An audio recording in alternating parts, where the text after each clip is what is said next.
5 मार्च 2012 Israeli प्रधानमंत्री Benjamin Netanyahu white house पहुंचे थे। उन्होंने तत्कालीन अमेरिकी राष्ट्रपति बराक ओबामा को तोहफे के तौर पर एस्तेर की किताब दी। ये किताब ओल्ड टेस्टामेंट से ली गई थी। इसमें एक पुराने फारसी शासन की कहानी है जहां एक साजिश के तहत पूरे यहूदी समुदाय को मिटा देने की कोशिश होती है, लेकिन आखिर में वो नाकाम हो जाती है।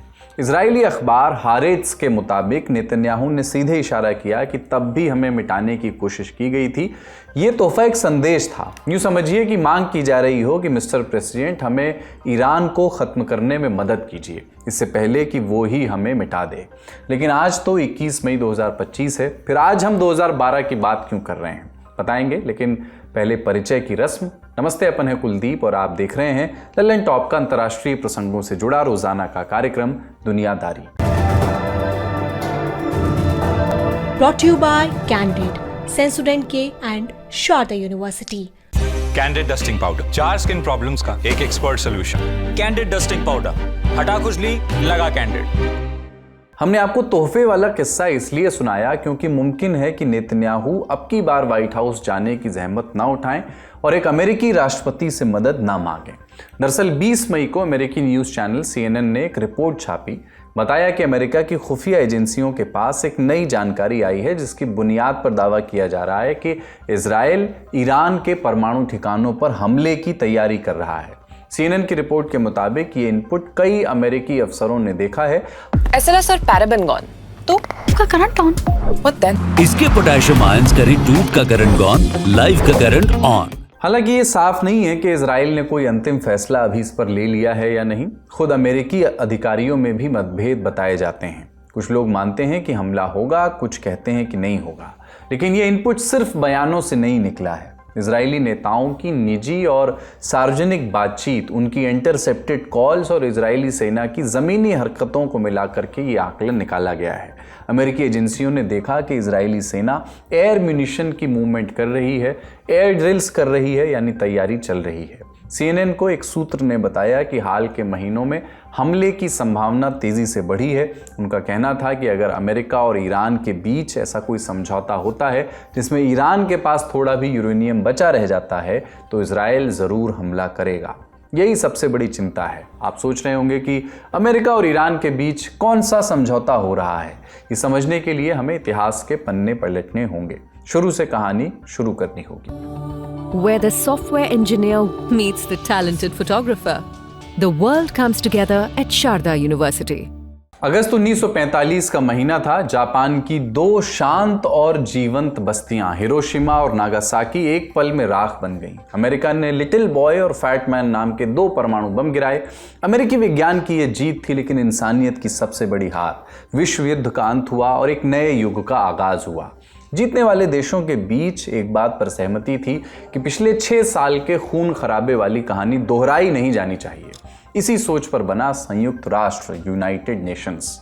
1946 में पहली बार संयुक्त राष्ट्र महासभा में कहा गया कि परमाणु हथियारों और अन्य विनाशकारी हथियारों को खत्म करना जरूरी है, मगर परमाणु ऊर्जा केवल बम तक महदूद नहीं थी। ये बिजली भी बनाती है और किसी भी देश को अंधेरे से उजाले की ओर भी लेकर के जा सकती है। दुनिया के लिए ये फैसला करना आसान नहीं था कि परमाणु तकनीक को रोका जाए या अपनाया जाए। 8 दिसंबर 1953 को न्यूयॉर्क में संयुक्त राष्ट्र महासभा के मंच पर अमेरिका के राष्ट्रपति ड्वाइट आइजनर खड़े हुए। उन्होंने जो भाषण दिया वो एटम्स फॉर पीस के नाम से मशहूर हुआ। उस भाषण में उन्होंने कहा कि परमाणु ताकत के रहस्य अब सिर्फ हमारे पास नहीं है। एक समय था जब अमेरिका के पास इस शक्ति का एकाधिकार था, लेकिन वो वक्त बीत चुका है। अब ये ज्ञान कई देशों के पास है और जल्द ही बाकी देशों तक भी पहुंच जाएगा। 4 साल बाद 1957 में इस सोच ने आकार लिया। IAEA यानी अंतर्राष्ट्रीय परमाणु ऊर्जा एजेंसी का गठन हुआ। इसका मकसद था परमाणु ऊर्जा का शांतिपूर्ण उपयोग सुनिश्चित करना। एक तरफ IAEA बना और उसी साल 1957 में एक और देश ने परमाणु ऊर्जा का स्वाद चखा। मुल्क था ईरान। 1953 के तख्ता पलट के बाद ईरान में अमेरिका समर्थित सरकार आ चुकी थी। अमेरिका को लग रहा था कि ईरान अब पूरी तरह काबू में है और वहां परमाणु तकनीक भेजना सुरक्षित होगा। सेंटो यानी सेंट्रल ट्रीटी ऑर्गेनाइजेशन के तहत बगदाद से एक न्यूक्लियर ट्रेनिंग सेंटर उठा करके तेहरान भेजा गया। अमेरिका और ईरान के बीच एक द्विपक्षीय परमाणु समझौते पर दस्तखत हुए। इस समझौते में ईरान से वादा लिया गया कि वो परमाणु हथियार नहीं बनाएगा, लेकिन शांतिपूर्ण इस्तेमाल की इजाजत थी। अमेरिका ने तकनीकी मदद देने की बात कही और कुछ किलोग्राम एनरिच्ड यूरेनियम देने की भी बात हुई। साल 1970 में ईरान ने परमाणु अप्रसार संधि नॉन प्रोलिफरेशन ट्रीटी यानी एनपीटी पर दस्तखत किए। संधि का मकसद था दुनिया में न्यूक्लियर हथियारों को फैलने से रोकना, लेकिन महज एक दशक बाद 1979 में ईरान में इस्लामिक क्रांति हो गई। पहलवी शाह की अमेरिका समर्थित हुकूमत को उखाड़ फेंका गया। मुल्क की सत्ता कट्टरपंथी धार्मिक नेतृत्व के हाथों में आ गई और अमेरिका जो कल तक ईरान का करीबी था अब उसका दुश्मन बन गया। ईरान ने इजराइल और अमेरिका को खुलेआम अपना दुश्मन बनाया। अनुमान लगाया जाता है कि ईरान ने उसी दौर में चुपचाप न्यूक्लियर टेक्नोलॉजी की दौड़ भी शुरू कर दी। 1980 के दशक में ईरान इराक जंग के दौरान सद्दाम हुसैन ने ईरान पर केमिकल हथियारों से हमला किया। माना जाता है कि इसके बाद अयातुल्लाह खुमैनी की हुकूमत ने परमाणु कार्यक्रम पर खासा ध्यान देना शुरू किया। ये प्रोग्राम रेजा शाह पहलवी के ज़माने में ही शुरू हुआ था। 1990 के बाद ईरान ने यूरेनियम माइनिंग यानी उसके खनन से लेकर के उसकी एनरिचमेंट और हेवी वाटर रिएक्टर तक पूरे फ्यूल साइकिल सिस्टम को खड़ा करना शुरू किया। रिपोर्ट्स ये भी बताती हैं कि 90 के दशक में पाकिस्तान के मशहूर या यूं कहें कि कुख्यात अब्दुल कदीर खान नेटवर्क से भी मदद ली गई। अब्दुल कदीर खान को पाकिस्तान के परमाणु कार्यक्रम का जनक समझिए।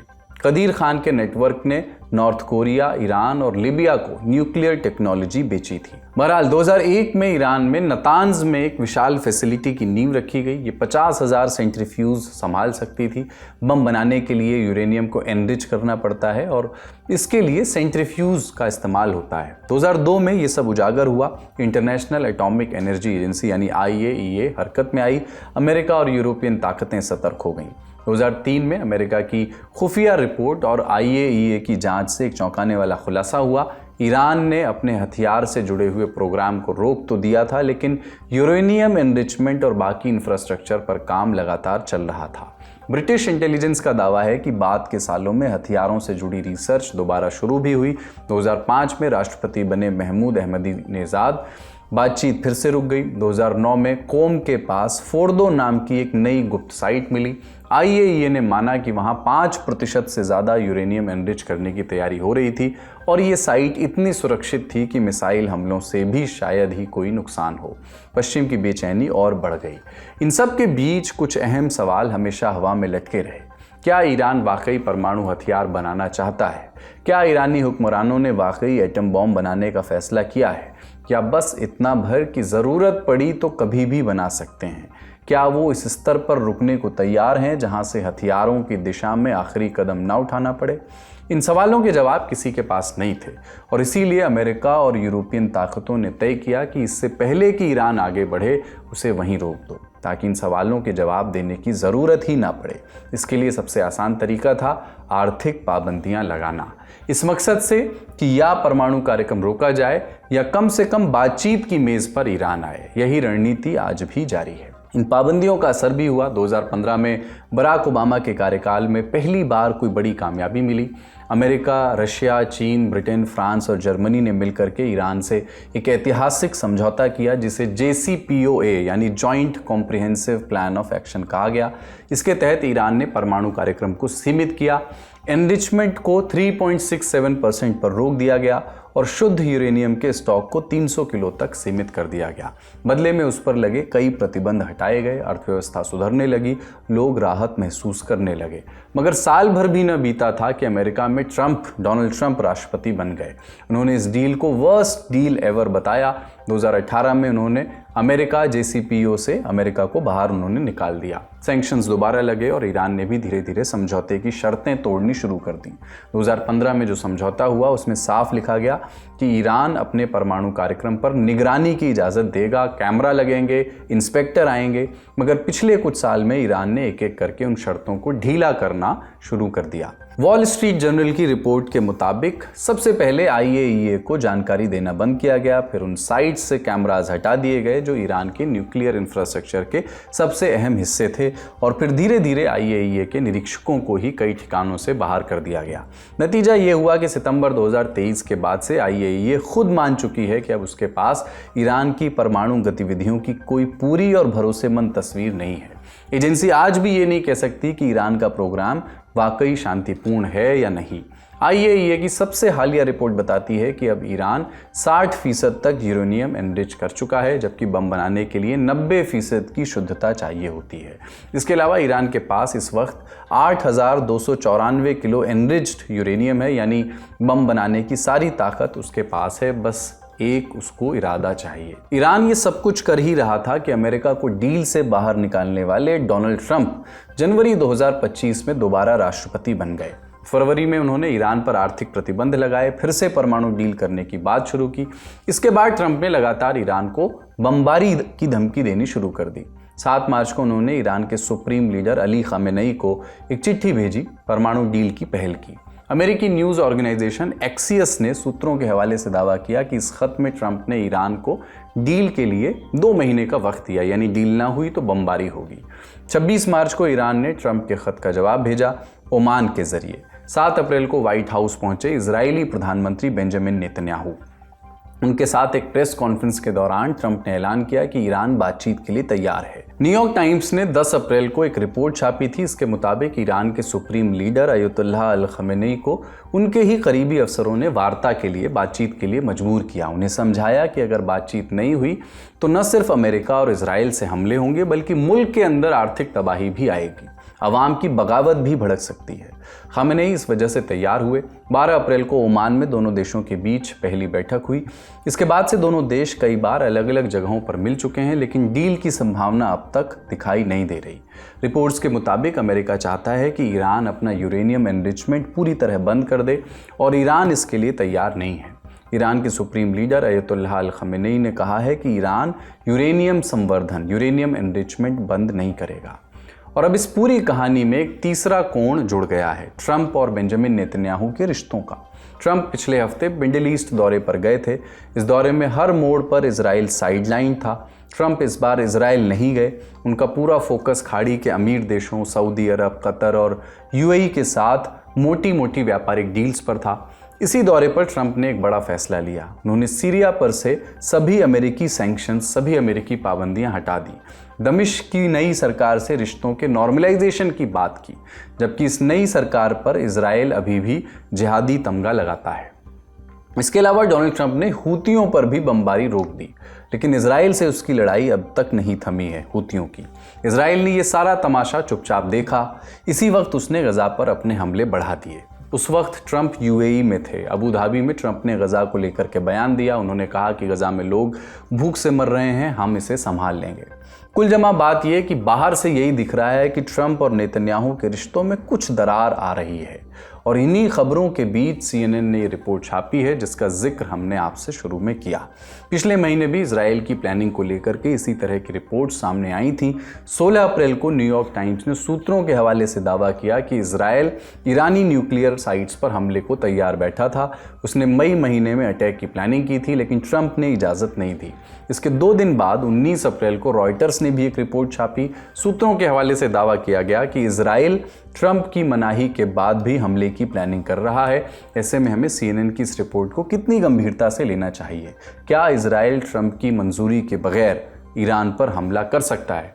जानकारों का इस पर क्या कहना है, सुनिए। इजराइल के लिए बड़ा डिफिकल्ट होगा कि वो बिना अमेरिका की अनुमति के ईरान पर स्ट्राइक कर पाए, क्योंकि एक तो अगर आप लॉजिस्टिकली देखें तो भूमि से जुड़े हुए 2 राष्ट्र नहीं है, इजराइल और ईरान। बीच में 1-2 कंट्रीज आते हैं, और इनकी जो दूरी है वो इतनी दूरी है कि एक फाइटर एयरक्राफ्ट सीधे वहां पहुंच के स्ट्राइक करके वापस इजराइल नहीं लौट पाए, यानी उनको मिड एयर रिफ्यूलिंग की जरूरत पड़ेगी, जो अमेरिका ही प्रोवाइड कर सकता है, क्योंकि उसके एलाइज हैं इस रीजन में जो मिड एयर रिफ्यूलिंग के लिए उनको अनुमति दे सकते हैं। दूसरी सबसे बड़ी बात, मिलिट्री इंटेलिजेंस इजराइल की तो बहुत अच्छी है, लेकिन अमेरिका की जो टेक्निकल इंटेलिजेंस है वो इजराइल से भी बेटर है, और इजराइल उसका काफी फायदा उठाता है अपने प्लानिंग में या फ्यूचर अटैक को देखते हुए। यानी जितने भी एक्सरसाइजेस करता है वो फ्यूचर वॉर को देखते हुए उसमें अमेरिका का सहयोग लेता है। तीसरी सबसे बड़ी बात कि अमेरिका के सहयोग के बिना उसके बहुत सारे जो मिसाइल सिस्टम्स हैं, जैसे नैसैम्स, पेट्रियट मिसाइल जो उन्होंने अभी लिया था, जो हाल के जो बाइडेन के समय में जब इनकी तनातनी चल रही थी वेस्ट एशिया में ईरान, और ईरान ने उन पर ड्रोन हमले और बाद में मिसाइल हमले किया था। तो इन सब को देख के उनके नैसैम और पेट्रियट्स को हैंडल करने वाले जो एंटी मिसाइल सिस्टम्स भी हैं, उनको हैंडल करने वाले अमेरिकी सुरक्षा कर्मी हैं, मिलिट्री ऑफिसर्स हैं या मिलिट्री मैन हैं, तो उनके बिना वो अटैक नहीं कर सकता। चौथी बड़ी बात, जितने भी हाई पेनिट्रेटिव बारूद या मिसाइल्स हैं वो अमेरिका के हैं, और वो बिना अमेरिका के कंसेंट के इजराइल यूज नहीं कर सकता। तो आप समझ सकते हैं इजराइल हमला तो कर सकता है, लेकिन एक लॉन्ग सस्टेन्ड इंटरवेंशन के लिए उसको अमेरिका की बहुत ज्यादा जरूरत होगी। इजराइल अगर ईरान पर हवाई हमला करता है तो क्या क्या हो सकता है पूरी दुनिया में? ये सवाल बहुत पुराना है, इसलिए जानकारों ने अलग अलग समय पर इसके जवाब भी दिए हैं। कुछ संभावनाएं पॉइंट्स में आपको बताते हैं। पहली संभावना है कि इजरायली हमले से ईरान के बम बनाने की प्रक्रिया धीमी पड़ सकती है। इससे ईरान को 2 साल तक का झटका लग सकता है। इस अनुमान में यह मान करके चला गया है कि हमले के बाद ईरान तुरंत फिर से अपनी न्यूक्लियर फैसिलिटीज खड़ी कर लेगा। लेकिन अगर ईरान थोड़ी देर के लिए ठहरता है या किसी तकनीकी दिक्कत में फंस जाता है तो ये देरी और लंबी हो सकती है। और अगर इस देरी के दौरान कोई और बड़ा बदलाव हो गया, जैसे ईरान खुद बम का इरादा छोड़ दे, अंतर्राष्ट्रीय डिप्लोमेसी काम कर जाए या ईरान में ही सत्ता परिवर्तन हो जाए, तो ये हमला ईरान को लंबे समय के लिए परमाणु बम से दूर कर सकता है। दूसरी संभावना, हमले का उल्टा असर भी हो सकता है। काउंसिल ऑफ फॉरेन रिलेशंस की किताब है ईरान द न्यूक्लियर चैलेंज। ये कहती है कि अगर इजराइल हमला करता है तो ईरान की हिचक खत्म हो सकती है, यानी बम बनाने को लेकर के जो मन में संकोच था वो भी मिट जाएगा। हमला ईरान को बहाना दे सकता है कि वो कूटनीतिक बातचीत से हट जाए, इंटरनेशनल इंस्पेक्टर्स को पूरी तरह बाहर निकाल दे और अपने न्यूक्लियर प्रोग्राम को और अंडरग्राउंड कर दे। इससे अमेरिकी एजेंसियों की भी जानकारी पर पर्दा पड़ जाएगा, यानी ईरान क्या बना रहा है, कहाँ बना रहा है, ये जान पाना और मुश्किल हो जाएगा। और अगर ईरान ने फिर से प्रोटेक्टेड और बंकरनुमा प्लांट बनाए तो अगली बार हमला और भी कठिन होगा। तीसरी संभावना है ईरान की जवाबी कार्रवाई। अगर इजराइल हमला करता है तो ईरान चुप नहीं बैठेगा। ईरान की पारंपरिक सेना कमज़ोर है, लेकिन उस पर प्रॉक्सी ग्रुप्स को तैयार करने के इल्ज़ाम लगते रहे हैं। हूती, हिजबुल्लाह और हमास, वो इनके ज़रिए जवाब देने की कोशिश कर सकता है। हो सकता है कि हमला होते ही गज़ा और लेबनान से इजराइल पर रॉकेट बरसने लगें। हालांकि ये इस वक्त मुश्किल है ऐसा होना, क्योंकि माना जाता है कि इजराइल ने इन तीनों को खासा कमज़ोर कर दिया है, लेकिन ईरान के पास लंबी दूरी की बैलिस्टिक मिसाइलें भी हैं और उसकी नौसेना खाड़ी के पानी में बखेड़ा खड़ा कर सकती है। ईरान अपनी मिसाइलों से सीधे इजराइल के शहरों पर हमला कर सकता है या फिर पर्शियन गल्फ में अमेरिकी जहाज़ों और ऑयल टैंकर्स को निशाना बना सकता है। चौथी संभावना भी है, अगर ईरान सिर्फ इजराइल को निशाना बनाता है तो अमेरिका हो सकता है सीधे ना कूदे। वो डिप्लोमेसी से बातचीत संभालने की कोशिश करेगा, लेकिन अगर ईरान अमेरिकी बेस या जहाज़ों पर हमला करता है या इजराइल पर बहुत भारी तबाही मचाता है तो अमेरिका युद्ध में उतर सकता है। और अगर ऐसा हुआ तो टकराव सिर्फ ईरान और इजराइल के बीच नहीं सीमित रहेगा, पूरा इलाका सुलग उठेगा। इजराइल गजा या लेबनान पर ज़मीन से हमला कर सकता है। अमेरिका सीधा ईरानी टारगेट्स को निशाना बना सकता है। पांचवी संभावना, ओपी जिंदल ग्लोबल यूनिवर्सिटी में इंटरनेशनल रिलेशंस के प्रोफेसर हैं मोहसिन रजा। उन्होंने हमें बताया कि इस तरह के हमले के बाद तेल की कीमतें आसमान छू सकती हैं, ऑयल मार्केट दहल सकता है, लेकिन असली झटका तब आएगा अगर ईरान होर्मुज स्ट्रेट को बंद कर दे, यानी वो रास्ता जहां से दुनिया का 1/3 तेल गुजरता है। हफ्तों तक तेल की सप्लाई बंद हो सकती है। इससे वैश्विक मंदी का खतरा पैदा हो सकता है।